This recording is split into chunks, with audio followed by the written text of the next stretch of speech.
What's going on, family? It's the entertainer, motivated, educator, Lucky Murray, back with another Gamecock news review update review. I don't know what I said. Today we are reacting to South Carolina winning the sixth game and is bowl eligible. Before I go any further, man, I need you to do one of three things. One, subscribe to the channel, like the video, hit the notification bell, allow you to know every time I drop a video, and share the video. Helps out a ton. So we're going to talk about the huge win last night against Auburn. We were at one point of time a 20-point underdog to Auburn, just like we was to Florida. This game should not have been closed based off the amount of points that Auburn has scored, based off the amount of points that South Carolina does not score. But we're going to talk about all these different things, man. But if you like what you see, man, please comment in the comment section below, man. This is amazing news, great news. Shane Beamer has came year one and has put us someplace that nobody thought we was going to be. So let's go to the article 247sports.com and see exactly what's going on right there. So as you can see right here, so we're gonna read this a little bit and we're gonna go through it. It says resilience has been a big part of Shane Beamer and the South Carolina identity in 21, and it was on full display on Saturday. The Gamecocks rallied out of a 14-0 hole and stunned Auburn 21-17 to qualify for a bowl game for the first time in 2018. Beamer, a first-year head coach, got choked up in the press conference after the enormous win. ZaQuandre White rushed for 16 times for 99 yards and added 3 receptions for 69 yards and a touchdown for South Carolina. Jason Brown completed 10-15 passes for 157 yards, 3 touchdowns, and 1 interception. Auburn fell to 6-5 and wasted a superb outing from running back Tank Bigsby. He finished with 22 carries and 164 yards and a touchdown. Jackson added 7 receptions for 101 yards. TJ Finley completed 32 passes for 188 yards, 1 touchdown in relief of starter Bo Nix, who's out for the season with a leg injury. So here's some tweets that came up. It says ZaQuandre White was averaging 7.4 yards per touch over the last 3 games heading into tonight, while White has 13 carries for 88 yards, along with another 69-yard touchdown receiving. Hard to overstate how important his emergence has been for South Carolina. And then Justin Ferguson says Auburn cannot tackle ZaQuandre White. And then another one was like, feed Tank Bigsby the ball, which we'll talk about that in a second. And RG3, Tank Bigsby is running the ball angry because they didn't give him the ball on that 4th and 1. Yeah, I bet. And then Trey Scott from 247 Sports said Auburn use of Tank Bigsby is largely situational, is infuriating. How does he not get the ball once on that drive? And then you see the so here's the thing I want to kind of touch on real quick before we go back.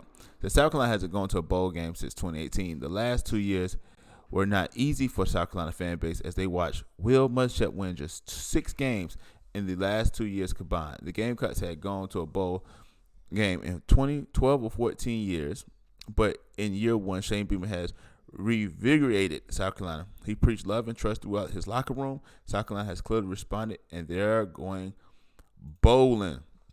So, with that being said, people, I want to add a few things. One, I thought the game plan was well executed. It was easy to go down. Hey, I thought that we was going to go down. I ain't going to lie to you. South Carolina fan, I was tweeting the night I was watching the game with my son. I said, man, this may be a long night for us. Went, got some Chinese food for me and my wife. We scored the first touchdown. And I was like, okay. And then when I was driving to get the food, we scored again. I said, ooh, okay. And I came in and watched, and then y'all seen the Gamecock review. So I felt like they stayed within the game plan. Their thing was to give ZaQuandre White the ball. And I said this and many times. That's why you got to subscribe to the channel, man, because I said this. I said, look, we need ZaQuandre White, Z. We need Z to run the ball, and we need Kevin Harris to run the ball too. That should be the 2 main running backs of the game. I mean, you give Marshawn Lord spots and you give Juju McDowell spots, not because these guys are bad, but because we need to establish the run game. We need to give these guys the rock. And if Kevin Harris one game is getting the bulk of the work, let him work. If Z is working out there, let him work. Like I said, he had over 100 yards, almost 100 yards. Last night he had 99 yards. He had 69 yards and a touchdown. So with that being said, that was the first domino effect. Jason Brown, though he threw that interception, stayed calm, is a game manager. I call Jason Brown a game manager. His stats doesn't look like, 300 yards, 3 touchdowns or whatever. They're pretty modest, but he scored the touchdowns when we needed to, and he was not rocked when he threw that interception. So that's the second theme that I think that is going to happen. And I thought that our offensive line blocked when they needed to block. I thought our running backs ran hard, and I think our defense stepped up to the challenge, because being punched in the mouth for 14 is hard. And we saw that when we played Texas A&M, how the game kind of spiraled out of control early, and it wasn't even a ball game. And I felt like the defense knew that. Listen, Tank was running. Tank was running hard. He was running strong. TJ Finley got a few big plays out of that, but we stayed contained and we stayed poised, because there was times where we could have allowed them to in the end zone. They was in the end zone before they kicked the field goal. We could have allowed them to score, which would have taken the game to another level, as far as we may not been on top. But they didn't allow the touchdown, and the field goal was unsuccessful because they had an unproven kicker who never kicked the field goal, especially at Williams-Brice Stadium, Willie B. I thought that was amazing. And for the Auburn side of things, that 4th and 1 was very important. They was on their side of the field, and they went for it. I think the coach there I believe he was challenged a little bit to say that my team is better than your team. We can go for it on 4th and down on minus territory. And minus territory is when they were in their territory. They weren't in plus. They was in their territory. That turned out to be something that cost them, because though they would have punted the ball, they wouldn't have gave South Carolina. That actually put us close to our end zone to score the touchdown to the offensive line, number 44. I truly believe, with all this being said, that, man, like, Shane Beamer has done exactly what we felt like he should have done, which was regenerate. I said the word wrong, but it's okay. Revitalize the program. That's the word I want to look for.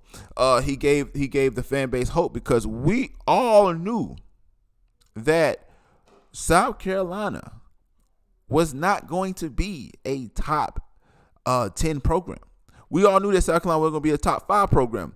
We wanted South Carolina to be competitive. We felt like when Steve Spurrier started in the early 2000s, Lou Holtz started before that we were a team that can go bowling. We're a team that can compete, and we're a team that takes football seriously. We're not just a basketball school or baseball school, but we take football seriously. And the team in upstate can win championships up here, why not South Carolina? So I think that is the first and best thing to go to, and to build that from within, and to build culture, because those guys could have gave up, but they didn't.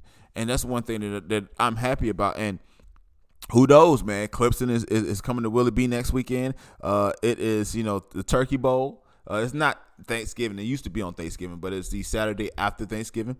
And we got a lot of guys. Sunday. I said Saturday. And we got a lot of guys that know about the 5-in-a-row streak that was broken last year because we didn't play. A lot of guys know that before then we won 5 in a row. A lot of guys are like looking at Clemson like, let's hear.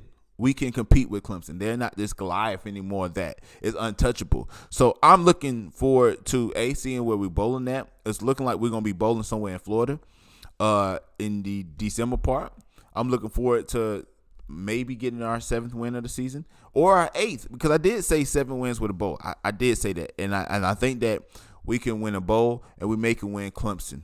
Who would have thought that Shane Beamer would have allowed our team to win 8 wins? And I said this before in the video. I said if we can get 8 wins, I think Shane Beamer will become the SEC Coach of the Year.